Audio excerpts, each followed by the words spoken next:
Lono, so ngayon, no, kung isipin talaga natin ay napakahirap talaga ngayon ang kaligtasan, no, na makamit ng bawat isang tao, no. Kahit na, no, na dito sa Biblia sinasabi dito, no, na ang lahat na tumatawag sa ating Panginoong Kristo ay maliligtas, pero ito lamang yung mga tao, no, na bukal sa kalooban or bukal sa puso yung pananalig nila sa ating Panginoon. Hindi lang kasi yung dapat, no, na tinatawag mo lang yung Panginoon ay nangangahulugan na maliligtas ka na, no. So hindi ganoon kadali, no. Kahit pa, no, na mahigpit yung pananalig o pananampalataya mo sa Panginoon, marami pa rin dito sa ating mundo, no, na siyang kumbaga pumipigil sa iyo, no, pumipigil sa iyong pag-angat, no, sa pamamagitan ng paglilingkod natin sa ating Panginoong Kristo, no. Kasi dito sa mundong ito, no, marami through music, no, marami mga tao, no, na masyado talagang kumbaga binubuhay, kumbaga sinasabuhay talaga nila yung music or nagiging sentro, no. Marami mga tao, no, na mga naglilingkod sa Panginoon pero nakikinig pa rin or kumbaga sumusunod or nakikinig pa rin or gumagaya pa rin sa mga or kumakanta pa rin sa mga tumatangkilik, no, sa mga kanta, no, na mga musika na makamundo, no. Marami ano, kasi especially ngayon, no, na marami talagang bagay, no, na siyang pumipigil sa mga taong naglilingkod sa Panginoon upang sila ay mapalayo sa Diyos. Mga social media or ano man yung mga bagay na yan, ito yung mga bagay, no, siyang kumbaga pumipigil sa bawat isa, no, na instead na umaakyat yung pananampalataya mo sa Panginoon, ito yung mga bagay, no, na mabigat sa iyong paglakad or sa iyong pag-angat, mabigat. Kasi lalo na kung binigyan mo talaga ito ng mga pansin or daan or ganon, no. So sa mga musika naman, no, mag-ingat din kayo sa pagkikinig ng mga musika kasi almost talaga or halos talaga lahat ng mga musika, no, na mga makamundo is word of Satan talaga yan, no. Salita talaga yan ni Satanas. Marami dyan nagsasabi na I am the music, yun, Satanas yan, music of Satan, no, Satan of music, no. Marami yan, yung mga kanta, no, ng mga immoralidad, mga kanta na kabastusan, mga kanta na mga walang kakwenta-kwenta, mga jokes na mga kanta, lahat ng mga may pinatamaan, no. Ito yung mga bagay nito ay hindi talaga ito galing sa Panginoon or kinalulugdan ng Panginoon.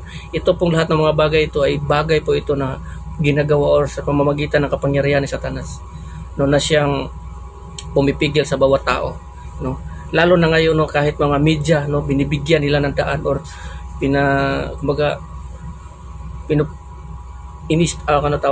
pinapublish nila or kumbaga pinopromote nila or ini-encourage nila yung mga tao na makinig sa mga bagay na ito, manood sa mga bagay na ito, kahit ba mga immoralidad, no.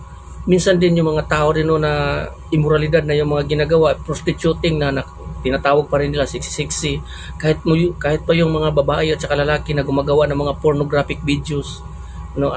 Pinupuri yan ng mga tao, no, kahit yan mga bagay na yan ay immoral, no, mga immoral, sexual immorality, no. Pinupuri yan na tinatawag nila sexy, tapos pag sasabihan mo ito ganito, binabas ka or kumbaga kina-counter attack nila, no, dahil nga sexy lang yan, sexy, pero hindi nila alam, no, na yung mga bagay na yan ay candidate talaga sa impyerno ang mga taong gumagawa sa mga bagay na yan. Kung ikaw isang tao, no, na pinaglalaban mo ang kamalian ng isang tao, instead na itama mo kasi pinaglalaban mo, kasi iniidolo mo yan, ikaw at siya ay wala talagang pagkakaiba, pareho kayo ng patutunguhan. Kung ang patutunguhan niya ay impyerno, ganon din ang patutunguhan mo sa impyerno.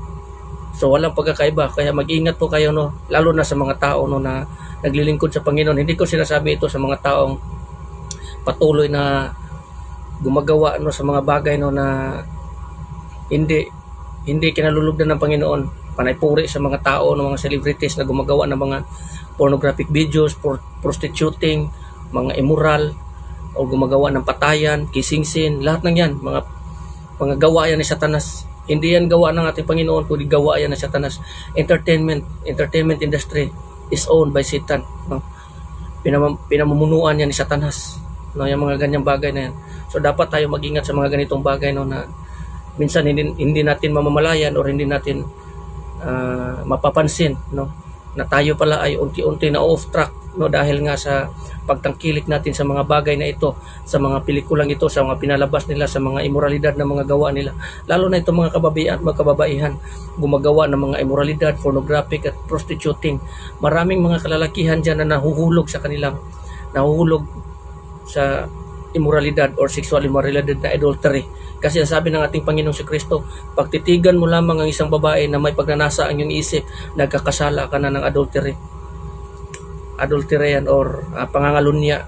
So kung ikaw isang babae na gumagawa ka ng mga prostituting at tinatawag mo yung sarili mo na sisiksi lang ito, pero marami ka na nahahatak patungo sa impyerno, ikaw mismo ang ginawang pain ni Satanas upang ang lahat ng mga taong tatangkilik or susunod or manonood sa iyo ay may impyerno din katulad mo.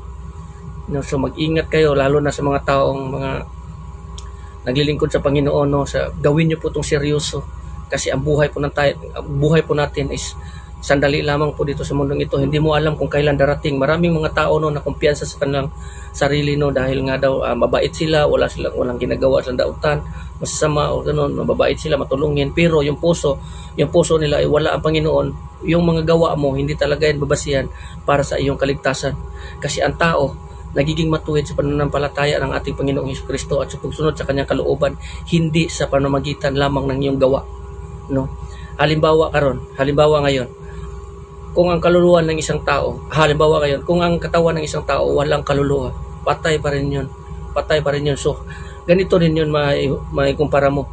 Yung gawa mo, yan yung katawan mo. Pero wala kaluluwa yung katawan mo, patay ka pa rin. Bakit? Wala ang kaluluwa. Ano ibig sabihin ng kaluluwa? Wala ang Panginoong Jesucristo dito sa loob mo, sa puso mo. Hindi siya nagiging sentro. So, yung pananampalataya mo, yung mga gawa mo, patayan.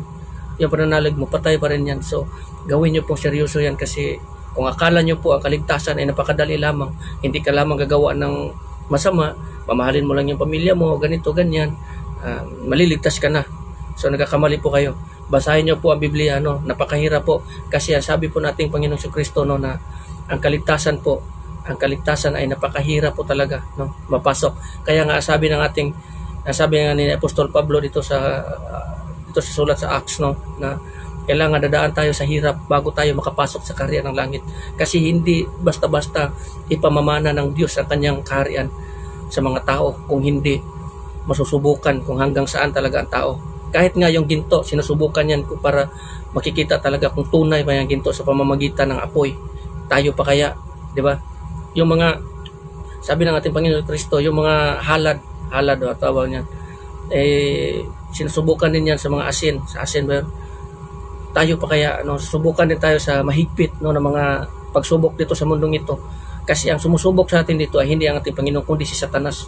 Kasi ito yung pananampalataya natin, kailangan paghawakan natin to ng buong puso hanggang sa dulo. Kasi darating yung araw, no, na may nanakaw nito, si Satanas. Pipilitin niya ito na kukunin niya sa puso mo.